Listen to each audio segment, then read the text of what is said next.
In the recent injury update video, Hermes Gasparini said that his elbow is recovering gradually. His pain is already reduced by about 30% compared to the worst pain that he had after the match. The maximum force kind of movements that he's doing in the exercises that involve wrist movement, they still hurt, but significantly less than before. He's not doing any heavy lifting, not the heavy back pressure lifts that he used to do. He's becoming more comfortable on the table with some light weights. So for current training, he has returned to his more traditional strength style program after spending a lot of period on emphasizing on table practice. The side pressure movements on the table, they stress the elbow joint a lot, so Hermes is avoiding them as of now. So Gasparini's current plan is to avoid table training, arm wrestling on the table, for several more weeks. Only then he will introduce it slowly into his training when he feels that his elbow is almost or maybe completely recovered. So on the pulley system, he will be doing some back pressure exercises, general pulling movements. Then he'll be going for bench press, hammer curls, pronation, supination, shoulder workouts, light cupping training with a lot of reps. He's training about 4 to 5 times per week and he's avoiding lifting heavy. For some blood flow into the hand and also in the entire arm, he's working with some rice bucket training about 3 to 5 times a week. He gives 1 day gap between each training sessions. Hermes recently changed his physiotherapist, and with the new physiotherapist, he's feeling well, he's recovering well. They did some dry needling, they did some trigger point release and some other treatment which Hermes is liking as of now. He has noticed a significant improvement in his elbow. He's currently weighing about 124 kilos and in the future competition, he will not show up under 130 kilos. The ideal weight will be somewhere around 134 kilos. Hermes also talked with Bogdan Stoica because he had some similar injury and he came up with a recovery plan. Also discussing this with some other specialists and doctors that he will stay around the 2 to 3 pain range out of 10. Nothing more than that. And that's the way he believes he should recover, and that's the way everyone should try to recover from injury. Pushing through the pain, through the injury isn't worth it. And the final message was never give up. Athletes do experience these bad periods. You have to keep looking forward and continue working patiently. Yesterday at the pound for pound event in India, we saw the master of pronation Svetlana Gashevsky in action against Ryan Bowen. And despite being outweighed by Ryan by at least 20 kilos, Svetlana easily won the super match with a score of 4-0. Some of you may disagree with the word easy here because the first couple of rounds were longer than a minute each. So because of that part, it may seem as if the match was close, but I'm here to tell you it wasn't. Svetlana was never not in control. He was always on the winning side. So there were some moments where I was thinking that since Svetlana's shoulder is declined, his humerus is declined, but it was allowed because he was in the winning position. I was wondering if somehow Ryan with his flop press can bring Svetlana just back to the center. It would be a foul on Svetlana and maybe that's how Ryan can do something. It must have been a foul under their rule set too. But Ryan wasn't even strong enough to bring Svetlana back to the center. So Svetlana's King's move is different than others. Different than someone like Michael Todd. We have seen some opponents against Michael, they can regain their wrist if they decide to go on their own losing side.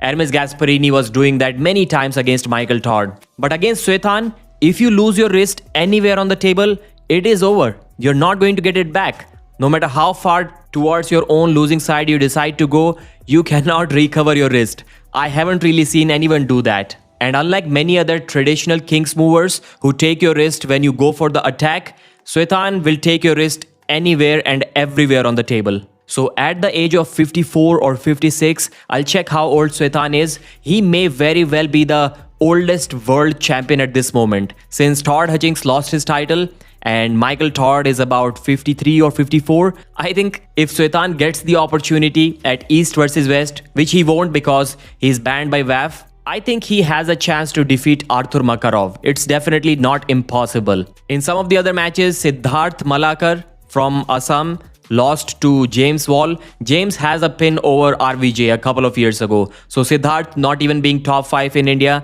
at 90 kilos, wasn't going to be a match for James Wall. Evely Zui defeated Begzod Olimov. 4 years ago at the Over the Top tournament, Begzod easily defeated Ryan Bowen. And he has been a youth world champion and I think Asian champion too. And in the youth category, he has won medals at world level too. So Evely getting a win over him is super impressive. I didn't get to see Chetna's match, but I've heard she lost. And Ryan Bowen lost his left arm match too against Suhail Khan. I was surprised that Ryan won the first round against Suhail. After that, it was kind of easy for the big guy to get the 4-1 victory over Ryan. So there were lots and lots of controversies behind this event. Ryan Bowen was told by the authorities to not participate in any shape or form in this event, and yet he did. And because of those regulations, those orders, you can see Ryan at the last moment pretending to be a guest at his own event.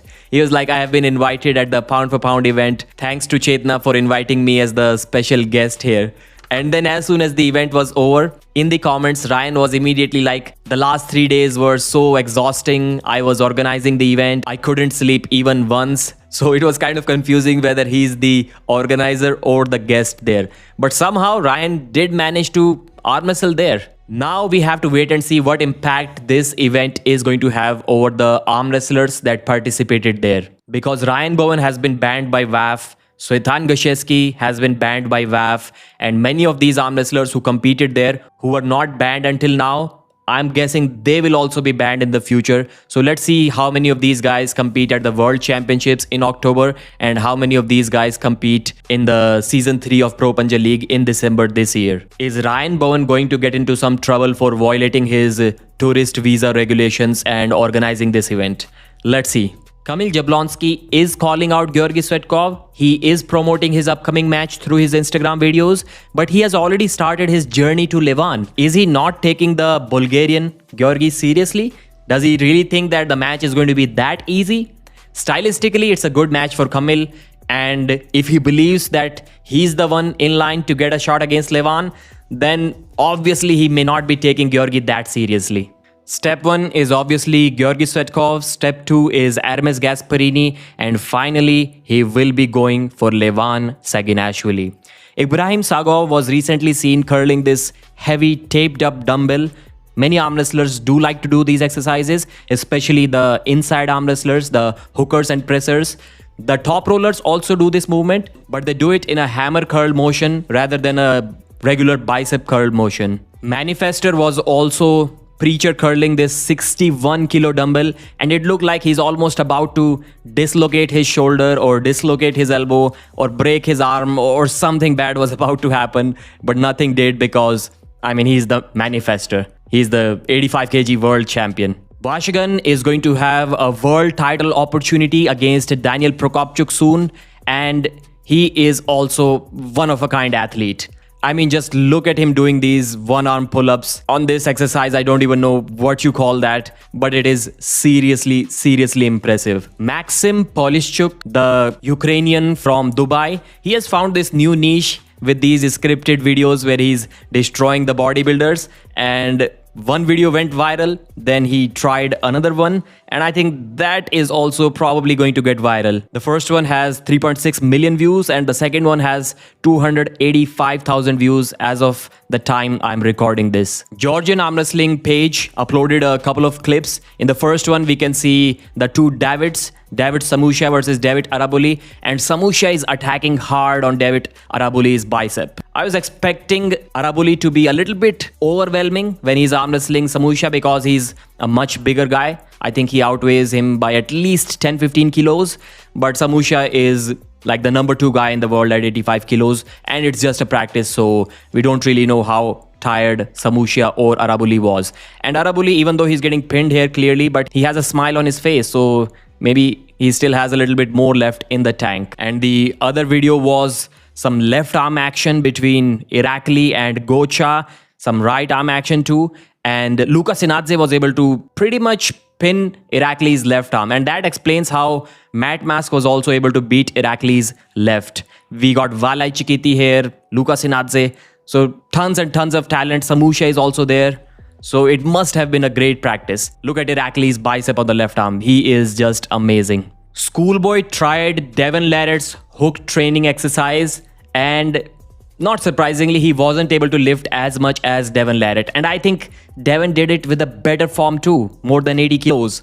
But it's cool to see this exercise being replicated after so many years, after like 2 decades since Devon Larratt did it. That's it for this video. Thanks for watching. I will see you again.